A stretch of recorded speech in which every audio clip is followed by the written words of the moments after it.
Howdy and welcome back. Today we're going to be talking about this Starfall.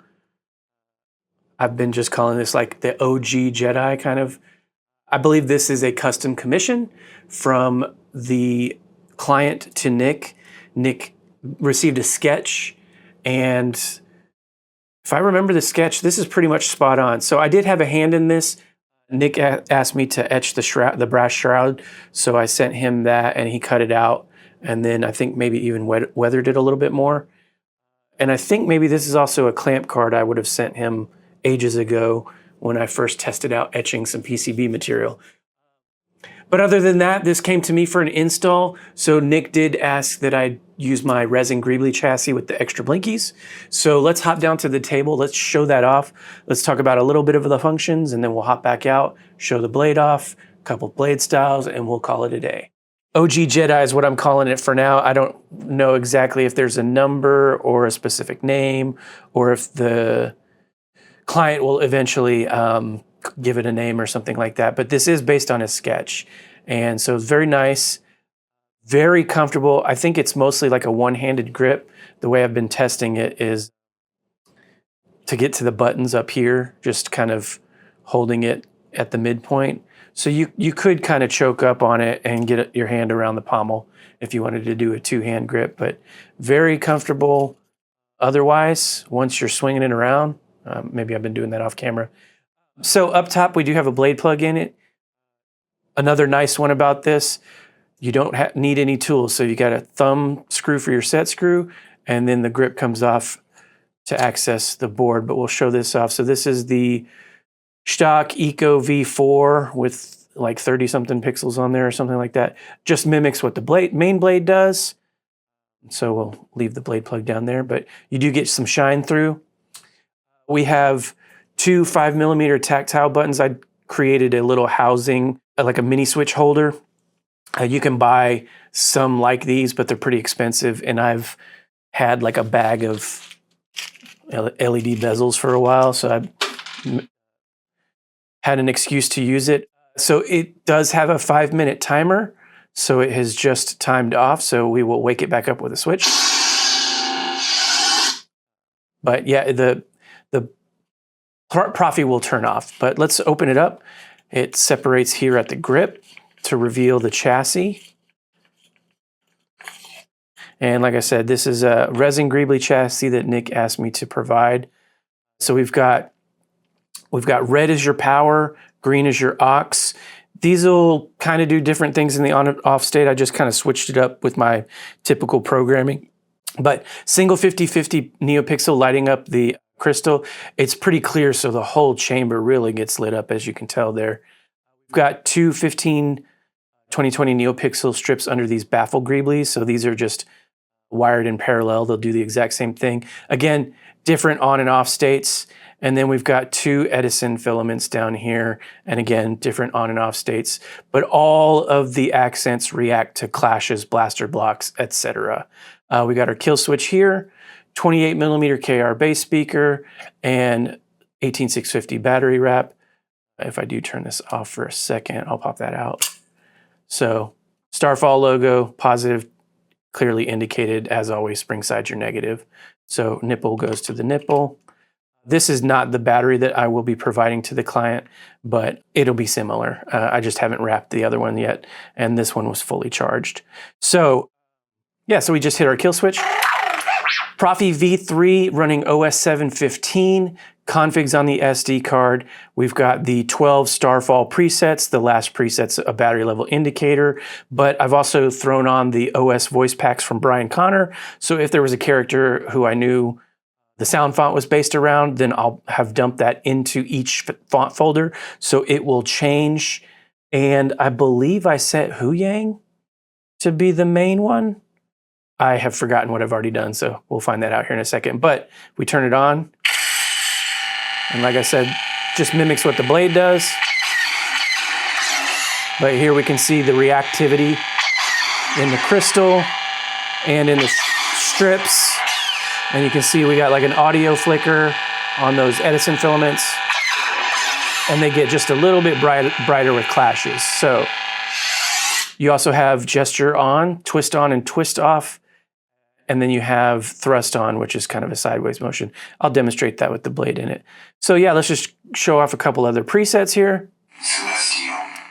For the most part, the crystal will always match the main blade color, but the accents I'll have just switched it up and it'll just be different from preset to preset.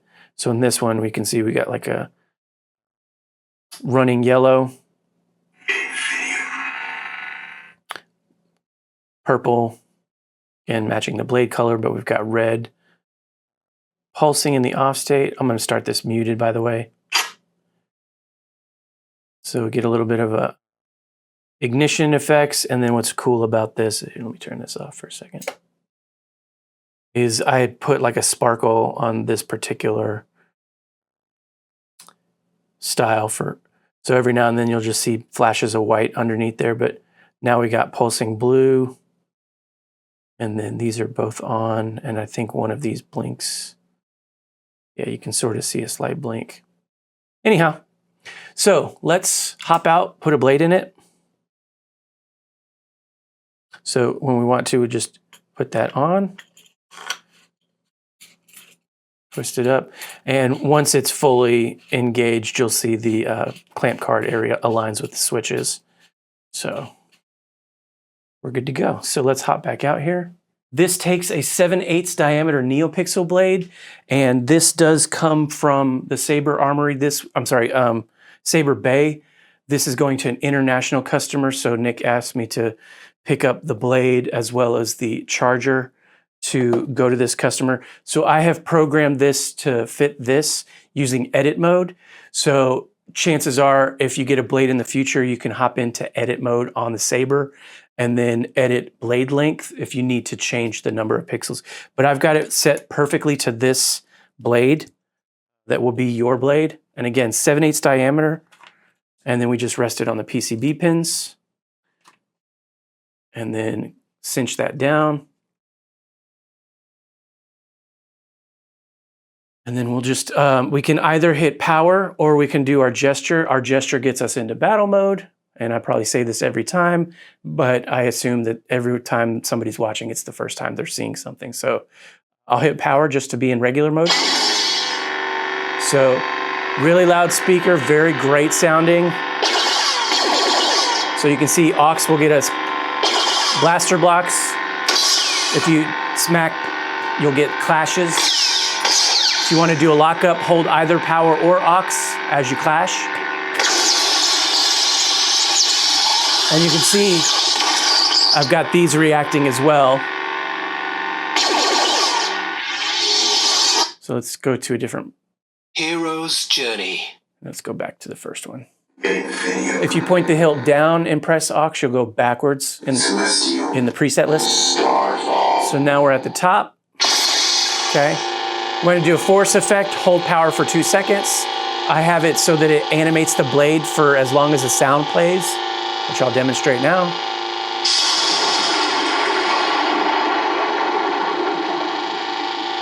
What that animation is can change preset to preset. If we want to switch between force player and quote player, not all the Starfall fonts have quotes, but this one does. Point the hilt down and hold for 2 seconds and you'll switch the player mode.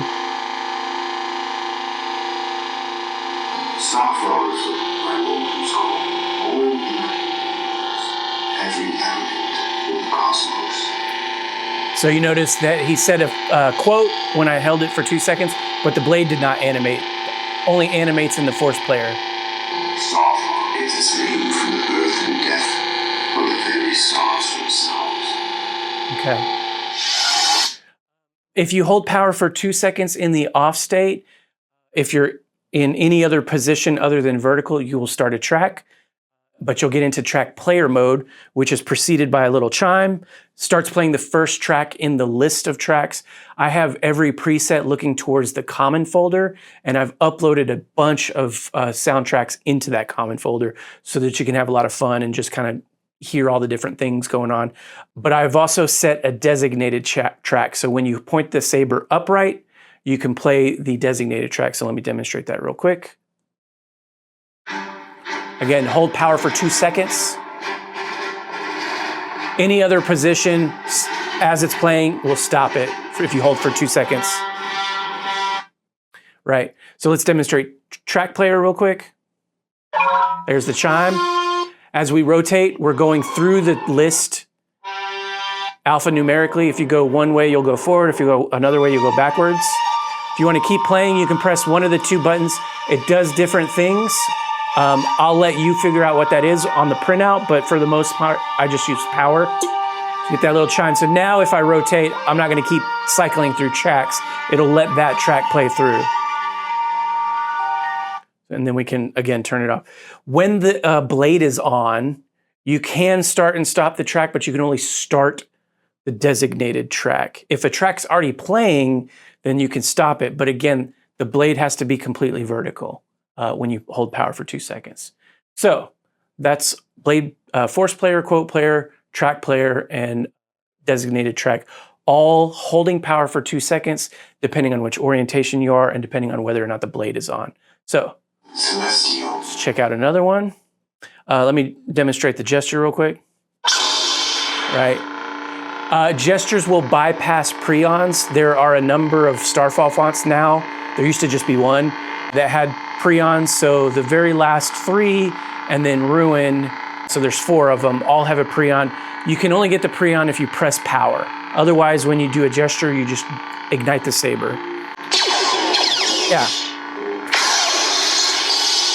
So, since I did a gesture, I'm now in battle mode. So you notice I didn't have to hold a power, one of the buttons for lockup. So it does allow you to do glancing like clashes like we saw before. If you lightly tap, there we go. But if you tap hard enough, you'll start a lockup. Okay. And lockups are also melt if you're sideways. Drag if you're pointed down. Okay. So that's gesture control. And again, the other gesture is thrust on, which is either a forward push or a pull in the horizontal position. So, and twist off. If you don't like battle mode, you can always just use your power button to be in regular mode. Hero's Journey. And I have a dog here that's super nervous because there were storms earlier.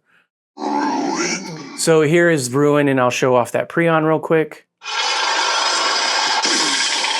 So it's just that little bit of emitter flare. But if I twist on, it just ignites the saber. So corn horn's kind of special. Got a different kind of ignition. This has color change direct. So if we hold aux and tap power, when the blade is on, we'll do a wipe between 2 colors. So it goes to this light purple, and now it wipes back to white. Any other preset, you'll get into color change mode, and you'll get into the wheel. The voice packs will announce the colors, and you can press power to accept that change. It will only change the main blade color because it's an on-the-fly thing. If you want to get into the nitty-gritty of changing colors on the chassis, you can either use edit mode or you can learn how to program the config. Again, the config will be on the SD card. You'll be able to take that out, put it in your computer.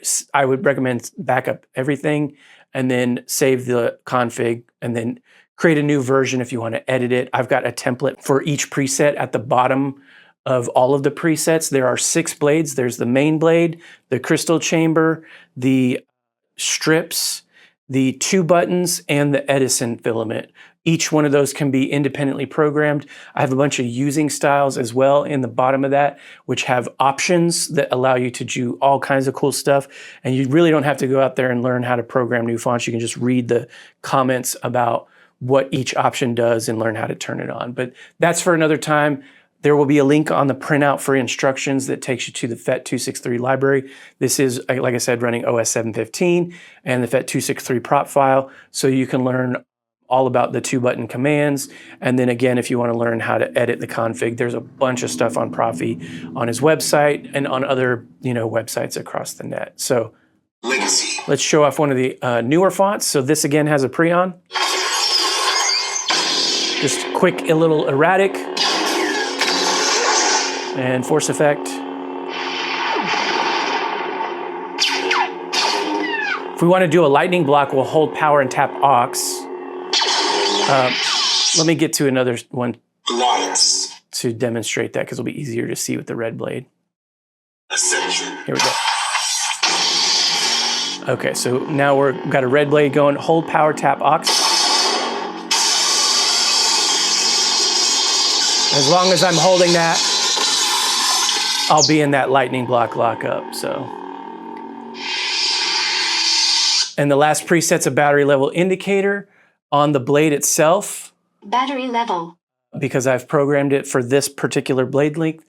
The more charged it is, the further out it'll be. If it's fully charged, obviously towards the tip. As it depletes, this color will change from like green to yellow, orange, all the way down to red. You may start to hear some artifacts in the sound quality or slow, choppy sounds or like the speakers busted.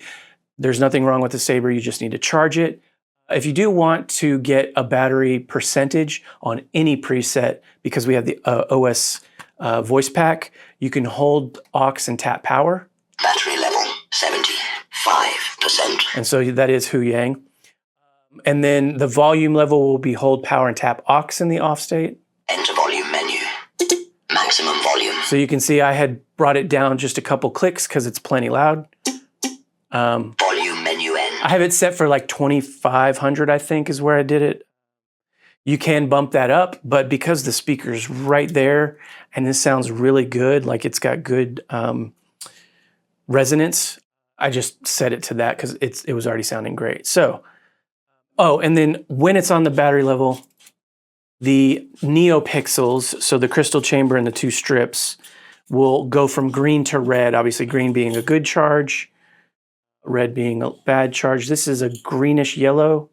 I don't know if that's showing up perfectly on camera, but you can see behind me it's like perfectly green and this is like kind of yellowish. So when we're done, we can hit the kill switch and set the Saber off to the side, put the blade plug back in. So again, nice thing, no tools required. You can just screw on the grip or unscrew the blade. And again, this is the blade that will be coming with this Saber, 32-inch sanded blade from Saberbay, so brand new. I was debating whether or not to demonstrate it, but since I generally used a quantum blade that's a little bit longer and has more pixels, I wanted to at least let this customer have the correct number of pixels. So just for comparison, here's a 36-inch quantum and then the 32-inch. What's really nice about the 32 inches, it just allows you to be more agile. Will come with a charger. I will make a new battery. This was just one I had available that was already wrapped and charged, more importantly. So I will charge another battery and put a different wrap on there. But this will come. This is the complete package. So very cool Saber.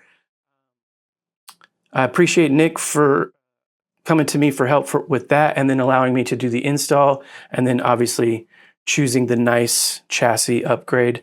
So with all the pixels and whatnot. So I'm put the blade plug back in.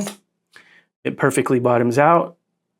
And yeah, so when you're not running a blade, you can still see shine through and, you know, test it and do all kinds of stuff. So that is the Saber. Thanks for sticking around and may the force be with you.